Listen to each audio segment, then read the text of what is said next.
Hi, I'm Peter Adamson, and this is a special bonus episode to give you all something to listen to while the podcast is on summer break. As some of you may have seen, I have a book coming out. Not another installment of the book series based on the podcast. You can get all 6 of those from Oxford University Press, and there are more on the way. But a volume called Don't Think for Yourself: Authority and Belief in Medieval Philosophy. It brings together a lot of the things I learned while I wrote the podcast on medieval philosophy in the Islamic, Latin, Christian, and Byzantine cultures, and adds some ideas from my other research. All of that is brought to bear on an issue that has become increasingly urgent in recent history. How should we form beliefs on the basis of expert authoritative testimony? The book will be published by University of Notre Dame Press and will appear in October 2022. You can pre-order it from their website, undpress.nd.edu, and get a 20% discount if you use the order code 14FF20. That's 14, F as in fabulous book, F as in fantastic present for any gift-giving occasion, 20. To whet your appetite, I've recorded the first chapter, which you're about to hear. It introduces a central concept in the book, taqlid, which means the uncritical acceptance of ideas based on authority. In the rest of the book, I look at lots of other medieval ideas about belief and authority. For instance, the contest between Plato and Aristotle as authoritative authors, the attempts of women authors to establish themselves as authoritative, and the use of philosophy in interreligious debates. Again, you can get the book from Notre Dame University Press. It's called Don't Think for Yourself: Authority and Belief in Medieval Philosophy. As always, thanks to everyone out there for listening, and if you get the book, then thanks for reading. Chapter 1. Taqlid: Authority and the Intellectual Elite in the Islamic World. I live in Europe, where people usually ride bicycles, and recently I was riding with my wife through Munich. We came to an intersection. Ahead of me, my wife slowed down, checking for oncoming cars, then went across. It suddenly struck me that it would be perfectly reasonable for me to follow her across the intersection without bothering to look whether it was safe. After all, my wife is reliable and has good judgment, both in general and when it comes to the rules of the road. Indeed, whereas I am a frequently distracted philosopher, she's a normal person. So when it comes to this kind of thing, I tend to trust her more than I trust myself. And she would hardly be crossing if a car was coming. So why not ride straight across, trusting her implicitly as I do? I would quite literally be staking my life on the assumption that she made the right decision. But this was a bet that, I realized, I would quite happily make. Then I looked for traffic anyway, just to be on the safe side. But it got me thinking about how we make decisions and form beliefs, and the fact that we often do so simply by accepting the judgment of other people whom we take to be authoritative. I've been thinking about this for a while anyway, because this very issue lies at the heart of many of our current political controversies. We are increasingly warned against taking our beliefs from sources that were previously considered authoritative. Yesterday's paper of record is today deemed fake news. Well-credentialed scientists with expertise in vaccinations or climate change are greeted with distrust. Michael Gove, responding to economists' gloomy predictions of Britain leaving the EU, ventured that people in this country have had enough of experts. Part of the problem is that many political issues are so vast in their complexity and scope that they defy the ability of individual people to form beliefs in a way that seems responsible.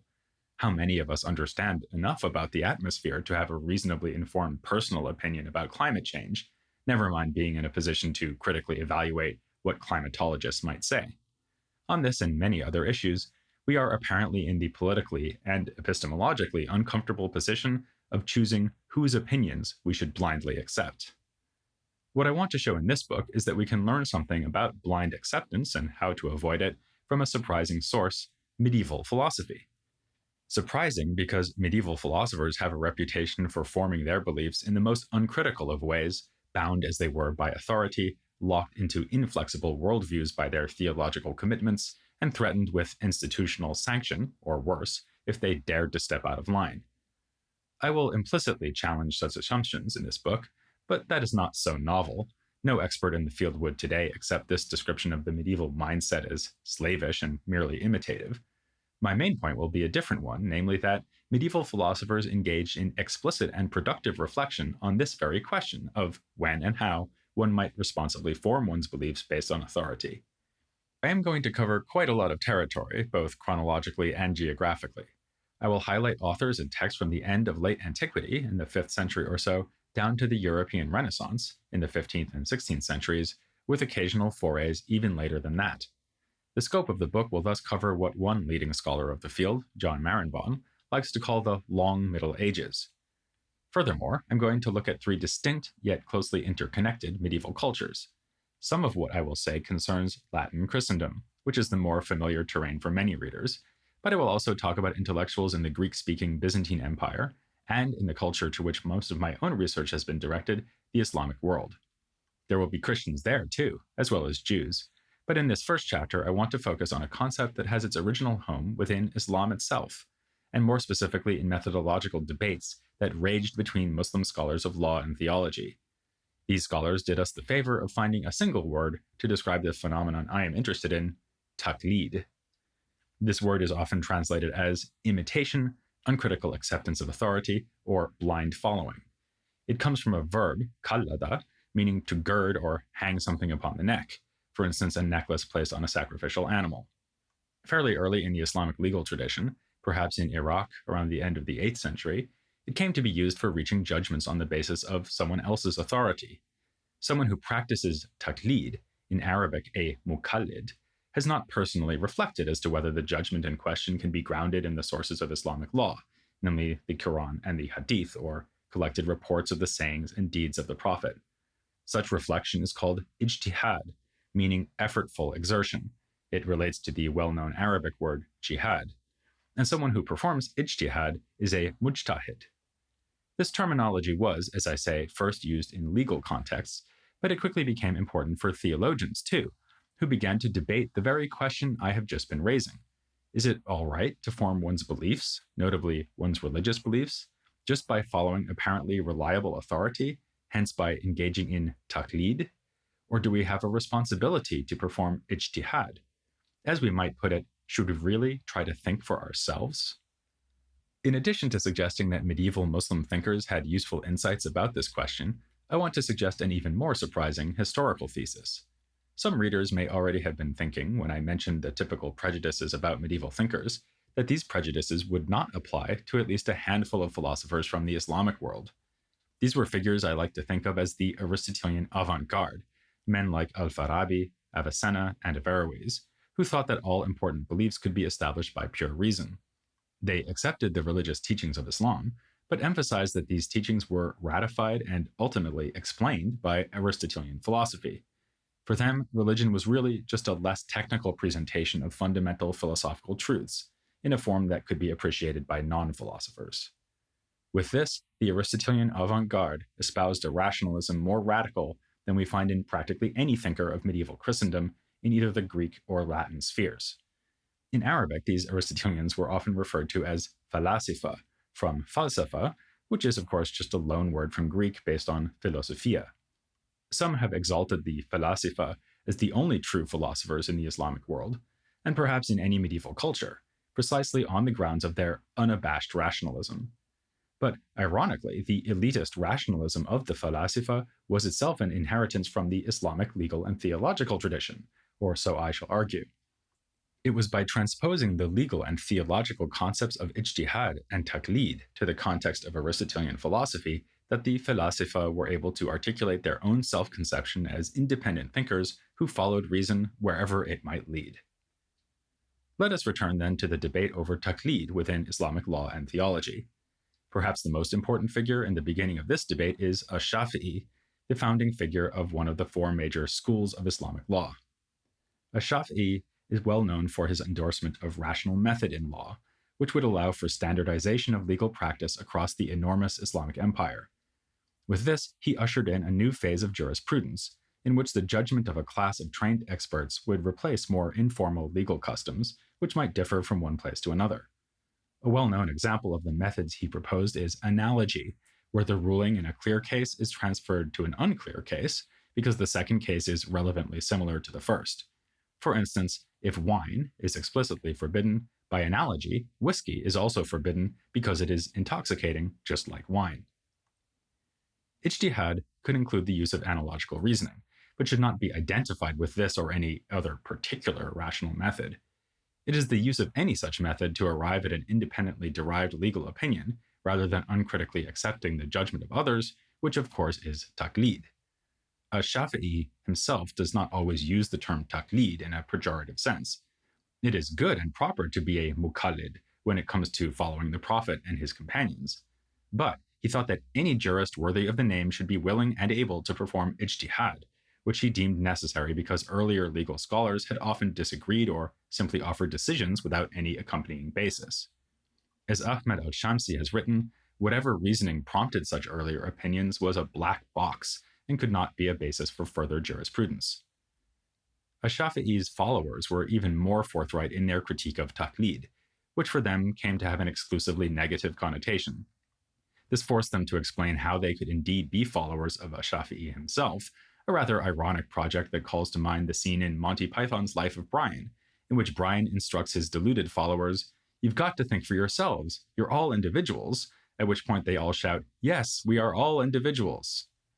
The Shafi'is dealt with the problem by either restating, and hence in effect personally endorsing, their master's own legal reasoning to get around the black box problem, or improving on that reasoning by offering corrections to what Ash-Shafi'i had said or further evidence to support his findings. This set a rationalist standard for jurisprudential reasoning. A qualified jurist is one who can supply an evidential argument or proof, in Arabic hujjah, for each decision. In contrast to this, taqlid was defined already in the early 10th century as qubul qawl bila hujjah, accepting a position without proof. There is a famous debate among scholars of Islamic law as to how widely and for how long independent reasoning, or ijtihad, was practiced by jurists. It used to be a commonplace to say that relatively soon after the time of Ash-Shafi'i and other school founders, jurists simply stopped bothering with ijtihad and contented themselves with good old-fashioned, uncritical taqlid. But a now classic article by Wael Halak argued that the so-called gate of ijtihad was never closed, if this means that legal scholars at some point entirely withdrew from personal reflection. To the contrary, we find even later jurists saying, for instance, that it is not possible for an age to be devoid of a mujtahid. Simply as a practical matter, independent reflection was needed to deal with new questions, such as the permissibility of using coffee and tobacco, much discussed by jurists of the Ottoman Empire. It has, however, been argued that ijtihad was applied in exceptional cases by exceptional figures, and that most jurists since the Middle Ages restricted themselves to studying and following the tradition. The mujtahid would be a bold and even iconoclastic figure, one who effectively sought to play the role of a new founder like Ash-Shafi'i. In light of this, Sherman Jackson has suggested that we simply think of taqlid as a form of legal precedent, dropping more pejorative translations that have to do with blind obedience. We don't need to wade into the historical debate over the frequency and historical lifespan of ijtihad. For our purposes, it is enough to note that in the Sunni traditions, it was common to recognize a hierarchy of more and less advanced legal scholars. At the top was the pure mujtahid, who worked out a legal reasoning for his decision based directly on revealed sources. At the bottom was the pure muqallid. This was the jurist who simply memorized previous decisions and reapplied them. The same status was occupied by ordinary people, often called al-awam, literally the common people, and similar in force to the ancient Greek phrase hoi polloi. The Arabic term al-jumhur has the same meaning. As that implies, we are dealing here with a straightforward epistemic elitism. The legal scholar who performs ijtihad has real knowledge, whereas the ordinary person or taqlid-bound judge is doomed to ignorance or, more optimistically, mere opinion. The elitism stands even when we take into account that jurists recognized other levels between the pure mujtahid and the pure muqallid. For instance, one might perform what was called ijtihad within a school, or affiliated ijtihad, that is, reasoning within the dictates and principles of one's legal tradition. Another way that common believers might avoid slavish passivity was through a minimal form of ijtihad called following. This did not involve requesting a full rationale for a judgment, but simply meant pressing jurists to confirm that they were indeed basing their judgments in valid sources of religious law and not personal opinion. The Shiite legal tradition, meanwhile, attacked the epistemic elitism of the mainstream Sunni schools for being, in a sense, not elitist enough. For the Shia, Islamic law cannot be properly applied without the guidance of the inspired imams who descend from the family of the Prophet through his cousin and son-in-law, Ali. What was for them unconstrained legal reasoning, as practiced by Ash-Shafi'i and other Sunni jurists, resulted in mere opinion, not knowledge. Yet, as Shiite legal thought developed, it also made a place for ijtihad, of course within the guidelines laid down by the imams. So we find Shiite scholars too contrasting the knowledgeable scholar with the typical believer who may and indeed should engage in taqlid. As one such scholar put it is incumbent on the ordinary person to act by taqlid if he is incapable of ijtihad. Intellectuals who engaged in rational Islamic theology, or kalam, were concerned with, and often formally trained in, Islamic law. So it is no surprise that these debates concerning the permissibility of taqlid found their way into theological discussions. I don't have space here to tell this whole story, any more than I have told the whole story of taqlid in Islamic jurisprudence, but it can at least be mentioned that the early thinkers we usually group under the heading of Mu'tazilism generally took themselves to be carrying out a religious obligation to engage in speculative inquiry. This was the view of the leading thinkers of the Basra school among the Mu'tazilites, like Abu Ali al-Jabai and his son Abu Hashim al-Jabai. It is reported of them that they held the following: whoever is capable of knowledge of God becomes an unbeliever if he does not apply knowledge to know God, regardless of whether he abandons knowledge to pursue taqlid, doubt, conjecture, or ignorance. We know of a dispute between Abu Hashim and another Mu'tazilite theologian, Abu al-Qasim al-Balkhi, known as al-Ka'bi. Unusually within this tradition, al-Ka'bi held that ordinary believers who engaged in taqlid were doing just what they should. He distinguished between, on the one hand, an elite of theologians who had the capacity and therefore the obligation to pursue knowledge of God through speculative inquiry, and on the other hand, those who are morally obligated to apply taqlid and conjecture. These are the lay people, the slaves, and many women. This is, of course, simply the familiar elitism of the jurists applied to the subject matter of theology. The more demanding attitude of the Mu'tazilites, who wanted all believers to engage in what we might call an ijtihad of theological reflection, was taken up by the most famous critic of Mu'tazilism, al-Ash'ari. He and his followers, the Ash'arites, are sometimes thought of as being less rationalist than the Mu'tazilites. There is some reason for that because of such teachings as their divine command theory of ethics, which they oppose to the Mu'tazilite view that humans can work out their moral obligations through pure rational reflection. But on the subject of taqlid, the Ash'arites are remarkably rationalist too. Already in al-Ash'ari himself, we have the idea that the Quran contains clear proofs and arguments that establish God's existence and his omnipotence over all created things, and that prove the genuineness of Muhammad's prophecy and the obligation to follow his example. As Richard Frank has written, al-Ash'ari assumes that the reasoned arguments are probative and complete on the grounds of theoretical reason alone, for if they are not so, then the Prophet's claim to authority cannot be reasonably accepted. Taking up this approach, later Ash'arites cite the Quranic verse, "Most of them do not know the truth, so they turn away," as a command to avoid taqlid. One theologian said that the verse shows that to accept taqlid is wrong, and that one must carry out the proofs and demonstrations, so that those who practice taqlid lack knowledge because they turn away from reasoning. Frank has argued that in their strictures against taqlid, the main concern of the Ash'arites was that believers should be free of uncertainty. A muqallid might not be an unbeliever, but is a believer in only a qualified sense, because their convictions might be overturned by doubts that occur to them or are put to them by skeptics. In the absence of secure proofs, they will inevitably be vulnerable to this eventuality. Frank is clearly right about this. For instance, he cites a report concerning the Ash'arite theologian al-Isfara'ini, who said that commoners are of two types. One consists of people who are not wholly lacking in a kind of reasoning, even if it is imperfect in its expression and its grounding.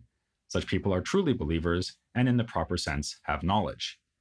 The second consists of people who are completely unenlightened in this respect and have no real knowledge. Rather, since they believe through taqlid, their belief lacks integrity and not one of them is free of uncertainty and doubt. However, I suspect that the Ash'arites also had a further concern, which is a specific case of what philosophers now call epistemic luck. Believers whose convictions are formed by taqlid will only be right if they happen to follow reliable authority, and this will only be the case if they happen to follow authority that is in fact reliable. Thus, a report on another theologian, Abu al-Qasim al-Ansari, has him saying that those who lack knowledge have only belief founded on conjecture and opinion.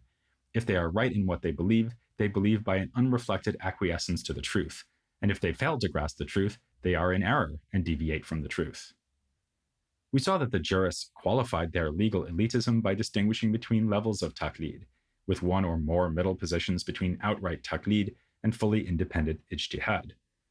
The Ash'arites did much the same in the theological context. One of their foremost theologians, al-Juwayni, said that ordinary believers have knowledge in an extended sense if they have a sufficiently strong feeling of certainty in their faith. He worried that demanding full-blown rational inquiry from them is imposing an obligation that cannot be fulfilled, so that they are required only to have correct belief that is free from doubt and uncertainty, and they are not required to know. Not required to know, that is, in the strict and proper sense of the knowledge attained by an expert theologian, such as al-Juwayni himself. Another qualification that, again, as in the legal case, leaves the elitism standing, is that the community as a whole must include select individuals who perform inquiry. In effect, the theologian is doing the epistemic work for everyone else, just as there need to be some mujtahids in law without every Muslim having to perform ijtihad. The ideas I've just surveyed appear early in the history of Islamic theology and are echoed in the following centuries. Here, my discussion is necessarily even sketchier, but allow me to refer to just 3 later theologians who took strikingly critical positions toward taqlid. I first want to mention the Persian thinker Dawani, who talked about his own journey from taqlid to ijtihad. I said to myself, "O soul which has these beliefs, do you take them to be true and accurate on the basis of intellect or pure taqlid?" My soul replied, "Even though they are taqlid, still they arise from something true and from the discernment of intellect." By way of proof, the soul added, "When it comes to my beliefs, I am the muqallid of someone who is my mujtahid, and all his beliefs are true since they arose through the discernment of intellect, therefore my beliefs are all true." Even though this proof has been constructed in a perfect arrangement, still when I placed the argument on the scales of intellect, it had no weight. So I debated with myself anew and asked my soul, "What do you believe about the truth of the mujtahid? Could it be that there is an error among his beliefs or not?" My soul chose the first option. So I said to it, "On that assumption, the major premise of the proof which you built to prove your beliefs is false. For whoever errs cannot be given confidence such that all his beliefs are certain to be true and accurate. And this argument has as its conclusion that not all the beliefs of the muqallid are true. Furthermore, if the aforementioned assumption of the proof were true, then it would follow that the beliefs of the muqallid of every religion and creed would be true by the same reasoning, and then the soul could not respond." Notice that Dawani here invokes the consideration I just mentioned, that taqlid exposes believers to epistemic luck. If you are not yourself engaging in ijtihad, you just have to hope that the sources of your taqlid beliefs knew what they were doing. This is vividly supplemented by the final point that adherents of religions other than Islam could happily retain their false beliefs by depending on taqlid, with no less justification than the Muslim muqallid. Around the same time in the Islamic West, or Maghreb, we find the Moroccan scholar Muhammad ibn Yusuf as-Sanusi taking an even stronger line against taqlid. He lays down a blanket ban against it, even for ordinary believers. This universalist view has been discussed in a recent book by Khaled al-Ruwaybih, who explains that for as-Sanusi, every Muslim must master the basics of Ash'arite theology. Everyone has the responsibility to engage in inquiry so as to reach certainty, and those who do not do this are unbelievers. When as-Sanusi demands certainty, he's asking for more than the subjective feeling of confidence that al-Juwayni had in mind, which could give the ordinary believer knowledge in an extended sense. As I've pointed out elsewhere, theologians who allowed taqlid to the non-expert were depending not only on that feeling of certainty, but also on the tacit assumption that the non-expert Muslim has indeed gotten epistemically lucky. The sources of belief he happens to follow are indeed reliable, so his beliefs wind up being true. As ad-Dawani observed, had this ordinary Muslim been born a Christian or Jew, he or she would have had false beliefs instead.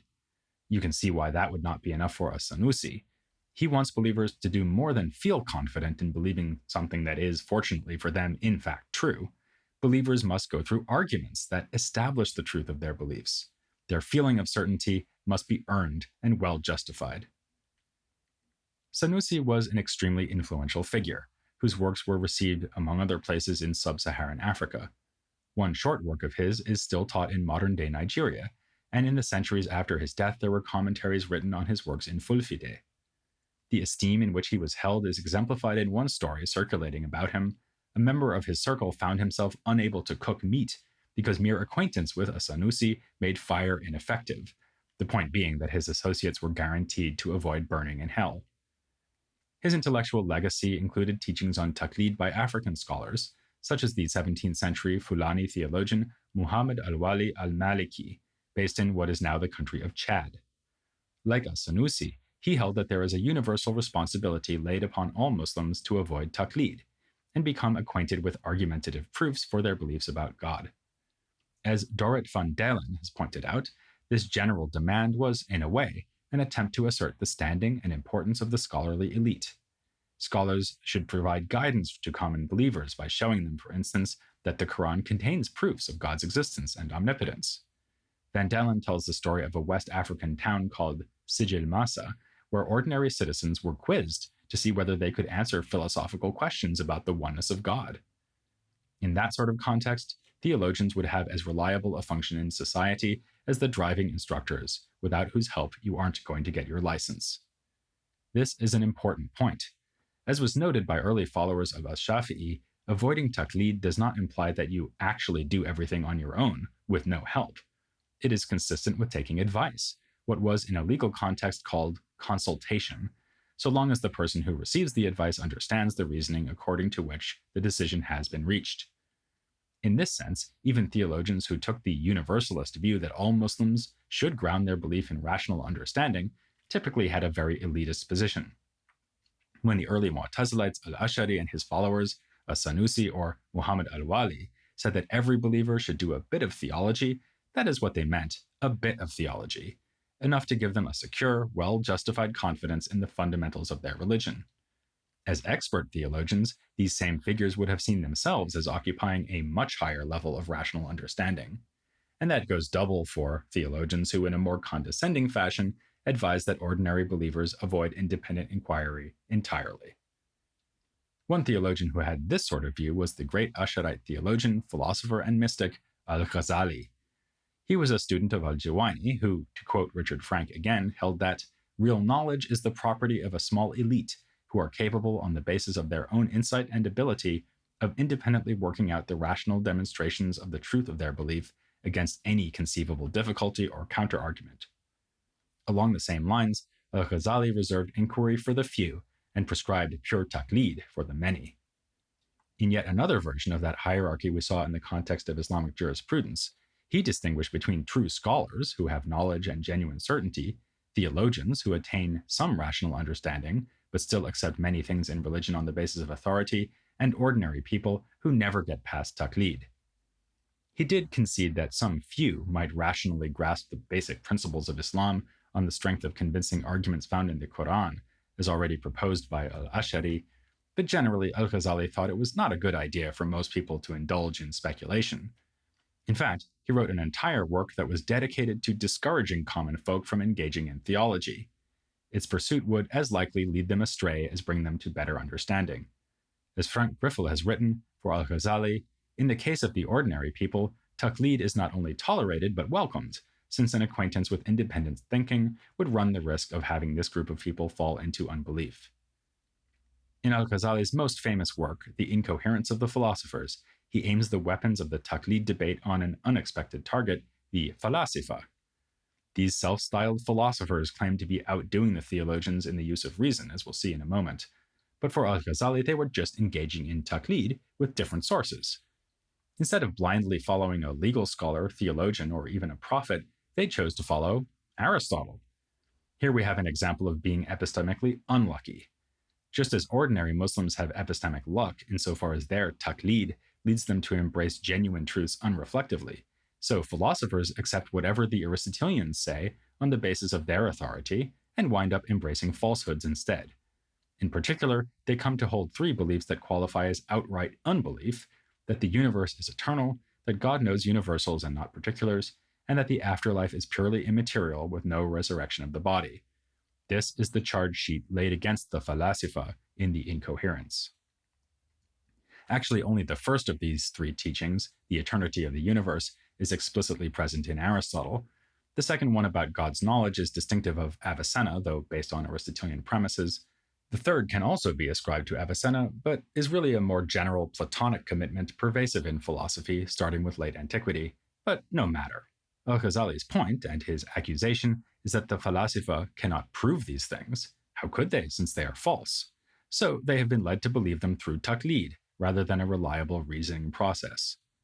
Anticipating Adawani's point that taqlid can explain the religious beliefs of non-Muslims, Al-Ghazali even compares the philosopher's convictions to the way that Jews and Christians accept the religious faith of their parents.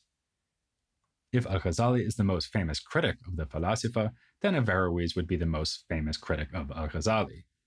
In several works, including his pointedly titled Incoherence of the Incoherence, as well as his decisive treatise, he rebuts Al-Ghazali and along the way asserts an epistemic hierarchy that mirrors and seeks to replace the hierarchies we've seen in Muslim jurists and theologians.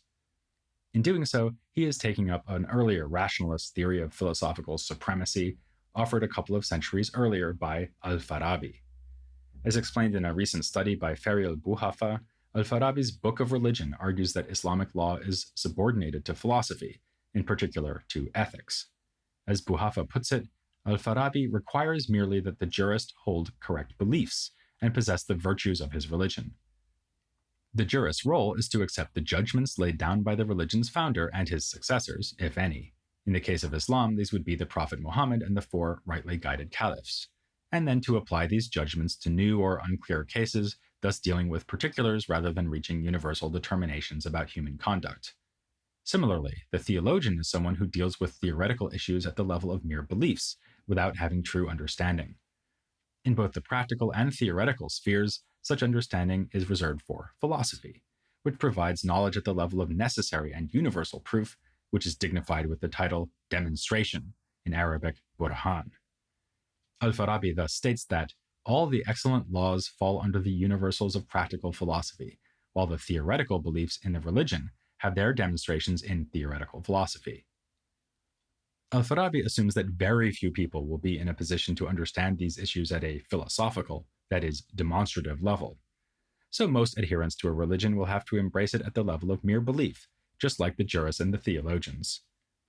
Al-Farabi introduces an influential way of thinking about this contrast derived from the Aristotelian logical tradition.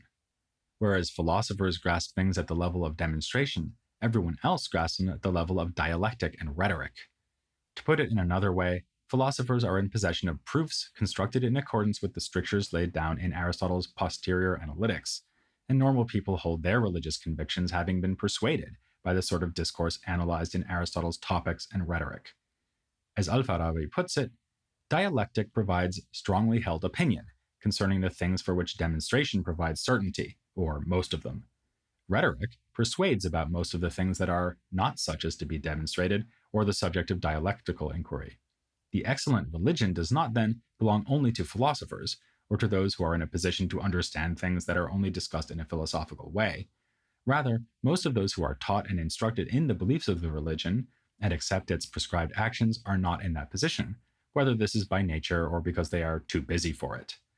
These people are not unable to understand commonly accepted or merely persuasive things. Here, commonly accepted, in Arabic mashhur, is a technical term corresponding to the Greek endoxon. Endoxic propositions are those that are acceptable for use in dialectical arguments, as explained in Aristotle's Topics. They are acceptable because they are held by just about everyone, or by those reputed for wisdom. Only when we seek demonstration do we insist on premises that are in fact and without doubt true. So, for Al-Farabi, ordinary believers do not have certain knowledge, but this is all right so long as they have epistemic luck. If the beliefs they accept through persuasion or acceptance of commonly held views are those of an excellent religion, they will have good opinions and will perform good actions. The label ignorance is thus reserved for those unlucky enough to adhere to a false religion. The same idea is expressed in the title of one of Al-Farabi's better-known works, which sets out a philosophical cosmology, anthropology, and political philosophy under the heading Principles of the Beliefs of the Inhabitants of the Excellent City. In other words, philosophy offers the true demonstrative basis for things that members of a successful religious and political community believe without proof. It should be obvious how close this whole line of thought is to the ideas about taqlid and ijtihad held among jurists and theologians. For Al-Farabi, the equivalent of the mujtahid, who thinks for himself and can give good reasons for his judgments, is the philosopher, who has grasped true conclusions by means of demonstrative arguments. Everyone else is engaged in some form of taqlid, following commonly accepted ideas or, at best, engaging in some kind of merely dialectical inquiry on the grounds of religious beliefs that are taken for granted. This would be the status of theologians, for instance. The only distinctively religious figures not subject to taqlid are the original lawgiver or prophet and his successors, but they are the exception that proves the rule, because these figures possess understanding at a philosophical level, in addition to the religious function they play.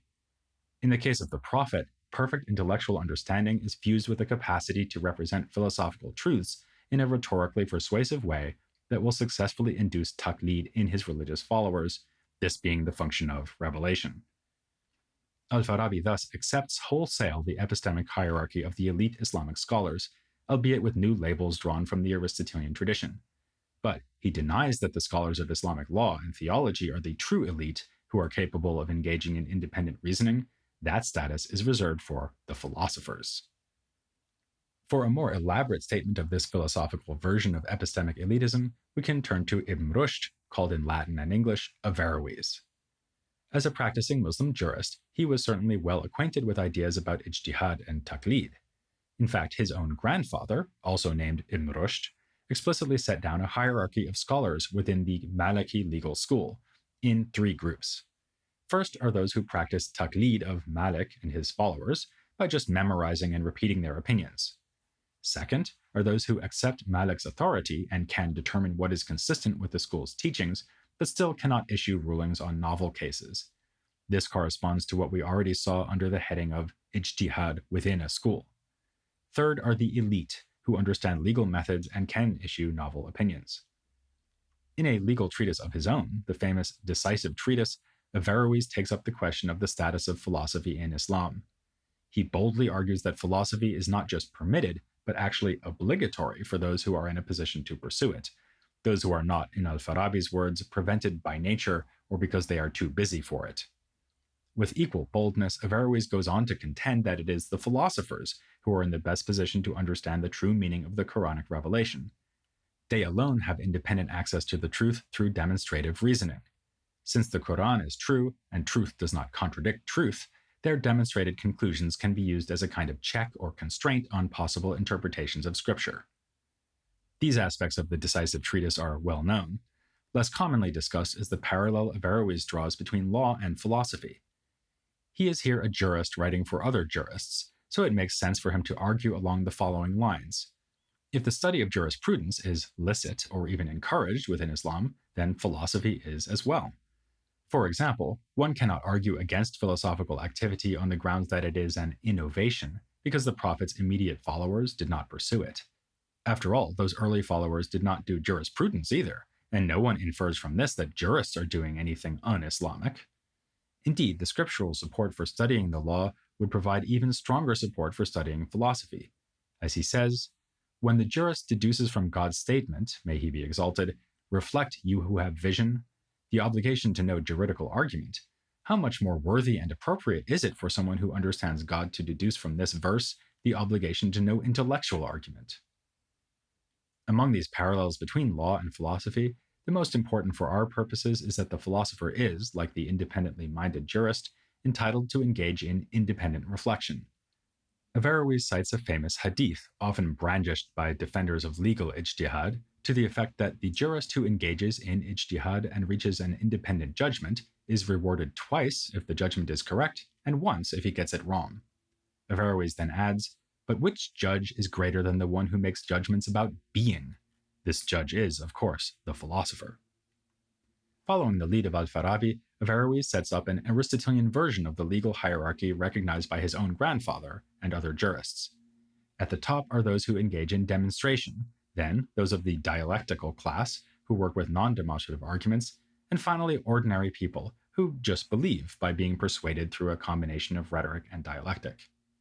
These people simply believe what they are told, either because it has been put to them in a powerfully convincing way, Averroes has in mind here the power of rhetoric, or because it is commonly accepted. Again, a commonly accepted proposition is one that everyone espouses, or one that is taught by reputable scholars. As Averroes explains in his paraphrased commentary of Aristotle's Topics, the dialectical premise is an accepted statement. It may be accepted by all, for instance, the statement that God exists, or accepted by most people without being rejected by the rest, or accepted by the scholars and the philosophers without being rejected by the masses. What of the dialectical middle class, the class between ordinary folk who simply accept things by taqlid, and the philosophers who engage in ijtihad and are satisfied only by demonstrations? Standardly, one is told that for Averroes, the dialecticians are the mutakallimun, practitioners of theology or kalam. He does say in a closely related work, The Exposition of the Methods Used in Arguments Concerning Religious Doctrines, that the most adequate rank of the art of kalam is dialectical, not demonstrative, wisdom. But in fact, he tends to think that the theologians of his own culture, like Al-Ghazali and other Ash'arites, are failed dialecticians. This is because they do not argue as they should from commonly accepted premises, but instead proceed on the basis of highly controversial and abstruse assumptions when they do things like proving the existence of God. As a result, their arguments are, as Averroes says, fitting neither for the scholars nor for the many. There should in principle be theologians who carry out useful tasks like defending the faith using non-demonstrative arguments, but Averroes sees his own society as unfortunately including only two kinds of people who behave as they should: the ordinary person, who takes everything on trust, and the philosopher, who is a kind of Aristotelian mujtahid. There is a lot we can learn from these debates, apart from the need to situate the teachings of the falasifa within wider Islamic culture. For one thing, we can now see how ambitious, even unrealistic, it would be to have a blanket ban on taqlid. Averroes' unvarnished elitism is, of course, rather unattractive.